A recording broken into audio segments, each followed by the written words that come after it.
నా ప్రియమైన స్నేహితులారా, ఈరోజు మనం ఒక అద్భుతమైన కానీ ఉత్కంఠభరితమైన కథ వినబోతున్నాం. ఒక దేవకన్య గాడిద జీవితం పూర్తిగా మారిపోయింది. ఏమి జరిగిందో మీకు తెలుసా? ఈ కథ వినండి. చాలా కాలం క్రితం ఒక అందమైన అడవి ఉండేది. ఆ అడవిలో ఒక గాడిద నివసించేది. ఆ గాడిద చాలా కష్టపడి పనిచేసేది. అది రోజూ భారీ సామగ్రిని మోసుకుని గ్రామం నుండి నగరానికి తీసుకెళ్లేది. ఆ గాడిద యజమాని చాలా క్రూరమైన వ్యక్తి.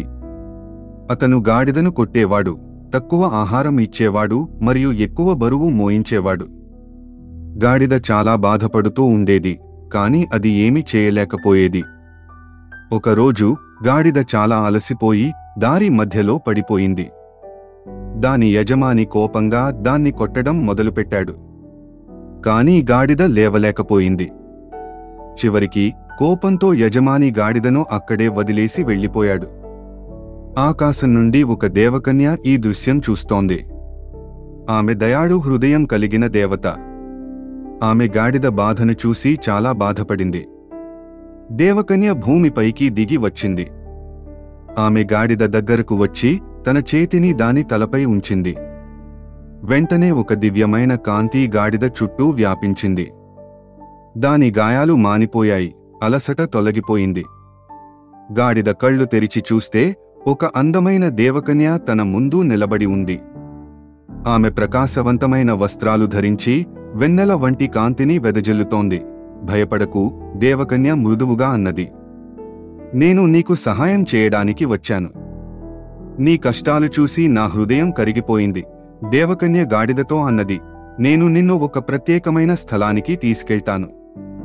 అక్కడ నువ్వు నేర్చుకోవాల్సిన ముఖ్యమైన పాఠాలు ఉన్నాయి. ఆమె తన చేతిని ఆకాశంలోకి ఎత్తింది. వెంటనే ఒక రంగురంగుల ఇంద్రధనస్సు ప్రత్యక్షమైంది.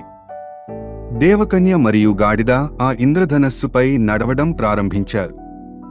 వారు ఒక అద్భుతమైన తోటలో దిగారు. అక్కడ పూలు పాడుతున్నాయి, చెట్లు నృత్యం చేస్తున్నాయి మరియు నది వెండిలాగా మెరుస్తోంది.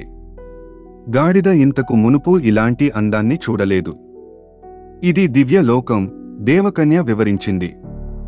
ఇక్కడ ప్రతి జీవికి గౌరవం ఉంది. ఇక్కడ బలమైన వారు బలహీనులను కాపాడతారు, గొప్పవారు చిన్నవారికి సహాయం చేస్తారు. తోటలో గాడిద ఒక చిన్న పక్షిని చూసింది. దాని రెక్క విరిగి ఉంది మరియు అది ఎగరలేకపోతోంది. గాడిద దాని దగ్గరకు వెళ్లి, నేను నీకు ఎలా సహాయం చేయగలను అని అడిగింది. పక్షి చెప్పింది, నా గూడు ఆ ఎత్తైన చెట్టుపై ఉంది. నా పిల్లలు ఆకలితో ఉన్నారు, కాని నేను వాటి దగ్గరకు వెళ్లలేకపోతున్నాను. గాడిద తన శక్తి అంతా ఉపయోగించి చెట్టుని బలంగా కదిలించింది. పక్షి గూడు నెమ్మదిగా క్రిందికి వచ్చింది. తల్లి పక్షి తన పిల్లలను చూసి సంతోషించింది. దేవకన్య నవ్వుతూ అన్నది, చూశావా? నువ్వు బలమైన గాడిదవి కాకపోవచ్చు, కాని నీకు దయగల హృదయం ఉంది. అది నిజమైన శక్తి.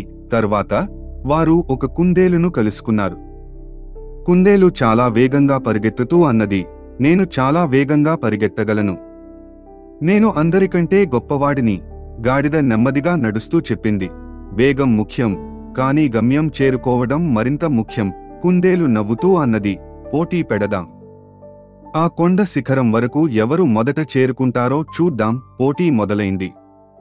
కుందేలు చాలా వేగంగా పరిగెత్తింది, కాని మార్గంలో విశ్రాంతి తీసుకుని నిద్రపోయింది.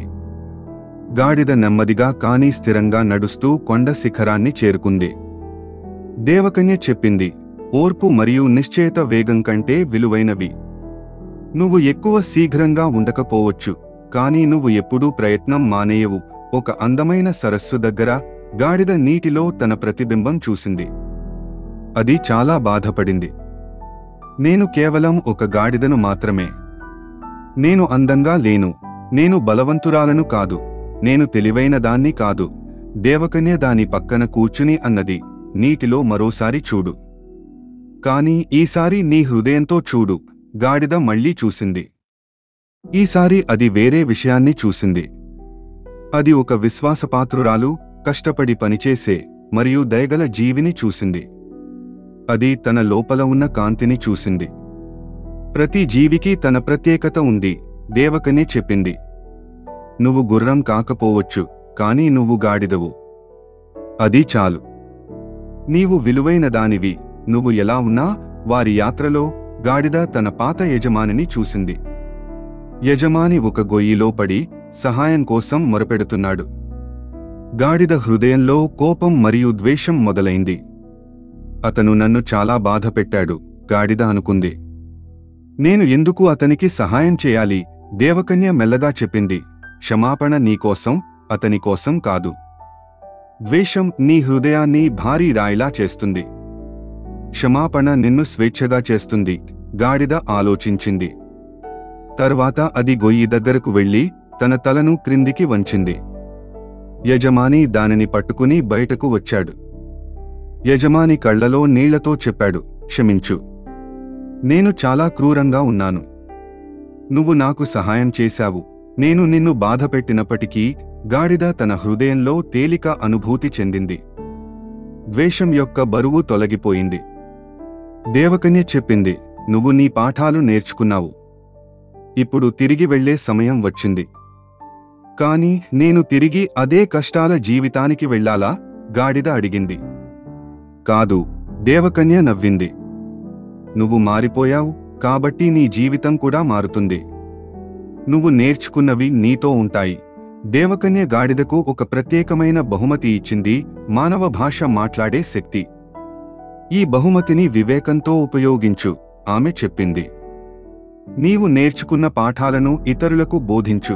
గాడిద తన గ్రామానికి తిరిగి వచ్చింది. అది మాట్లాడగలిగినందున అందరూ ఆశ్చర్యపోయారు. అది తన అనుభవాల గురించి మరియు తాను నేర్చుకున్న పాఠాల గురించి చెప్పింది. గ్రామస్థులు దాని మాటలు విన్నారు. వారు దయ, ఓర్పు, స్వీయ విలువ మరియు క్షమాపణ గురించి నేర్చుకున్నారు. గ్రామం మారిపోవడం ప్రారంభమైంది. గాడిద యొక్క పాత యజమాని కూడా మారిపోయాడు. అతను గాడిదను విడుదల చేసి దానికి తన స్వంత భూమిని ఇచ్చాడు. గాడిద ఇప్పుడు స్వేచ్ఛగా జీవిస్తోంది. గాడిద ప్రతిరోజూ పిల్లలకు కథలు చెప్పేది. అది వారికి దయ మరియు ప్రేమ గురించి బోధించేది. దాని మాటలు చాలామంది హృదయాలను తాకాయి. కొన్ని సంవత్సరాల తర్వాత దేవకన్య మళ్లీ గాడిదను సందర్శించింది.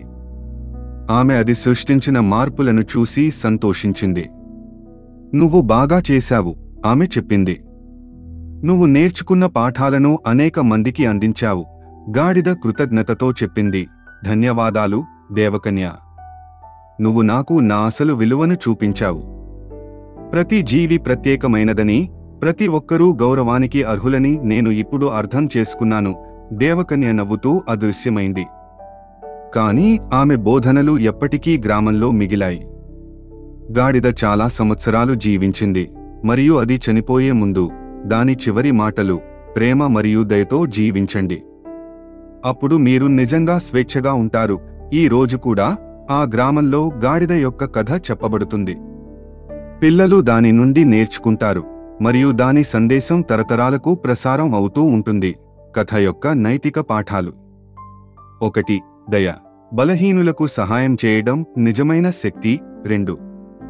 ఓర్పు. స్థిరత్వం వేగం కంటే ముఖ్యం. 3. స్వీయ విలువ. ప్రతి ఒక్కరూ విలువైనవారు, వారు ఎలా ఉన్నా. 4. క్షమాపణ. ద్వేషం వదిలివేయడం మనకు శాంతి తెస్తుంది. ఫ్రెండ్స్, ఈ కథ మీకు నచ్చితే లైక్ చేయండి, షేర్ చేయండి, కామెంట్ చేయండి మరియు మన ఛానల్ను సబ్స్క్రైబ్ చేయండి. మరిన్ని తెలుగు కథల కోసం మన ఛానల్ను ఫాలో అవ్వండి.